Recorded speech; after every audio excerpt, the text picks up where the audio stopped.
Anyway, on our way in, we had drone footage of the crowd building.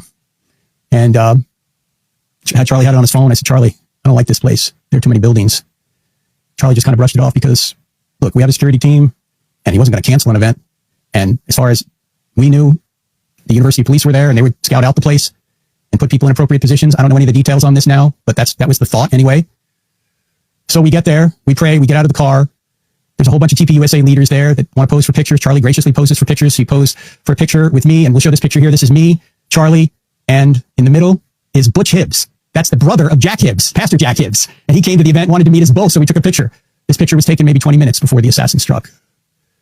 So we head right into the base of the amphitheater. Charlie's like, welcome to the big leagues. I mean, there are just people everywhere. We'll show you some footage here. I mean, they were all everywhere. I've never seen a crowd so enthusiastic to see Charlie. So Charlie starts flipping these hats. You know, he's got the Make America Great Again hats, the 47 hats. And so I'm just kind of standing there, and someone on staff just hands me a row of hats. So I go, I guess I get to flip them too. So I'm flipping them all over the place.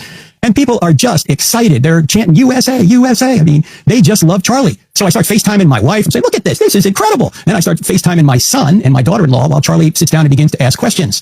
Now, this is where you may have seen an internet conspiracy. The man in the white hat was giving signals to the shooter. Yeah, the man in the white hat was me, okay? I did this with my hat. Maybe I touched my nose or something while I'm holding my phone because I'm FaceTiming my son and daughter-in-law. And they're huge Charlie fans. So I'm maybe 30 feet from Charlie. I'm right off his right elbow. I'm standing probably just off camera if the camera's going forward on him. Maybe about his 3:30 or 4 o'clock. And I'm just filming away. And by the way, to show you how stupid this is, they thought Dan, his main security guy, was giving signals too. Signals for what? You don't need signals. There's a sniper up there. He doesn't need anyone to signal anything. He can look through a scope and see what's going on. We think he's looking through a scope and going, what's the signal? What am I? It's crazy that people actually believe this stuff. But, you know, if it's on the internet, it must be true, right? Don't believe in these crazy conspiracy theories. You need evidence. It's ridiculous.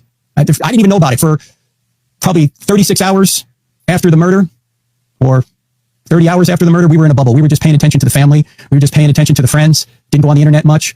When I finally meet my wife back in Phoenix, she goes, there are millions of people who think you were in conspiracy to kill Charlie. I'm like, what?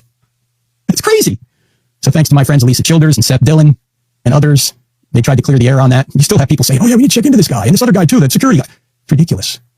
So the first question, Charlie's presenting evidence for the gospel to a Mormon. That's one of the questions that we had prepared for just before the event. And then he began to answer a question on trans violence. Someone was saying, oh, should we take guns away from trans people? Well, in light of what happened, the answer is yes. Because right about then, I hear this pop. It sounded like it was close. We later learned it was from over 100 yards away.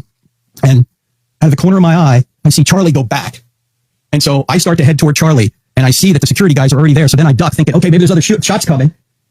And then I'm still on the phone. And my daughter-in-law told me this, these were the first words out of my mouth. No.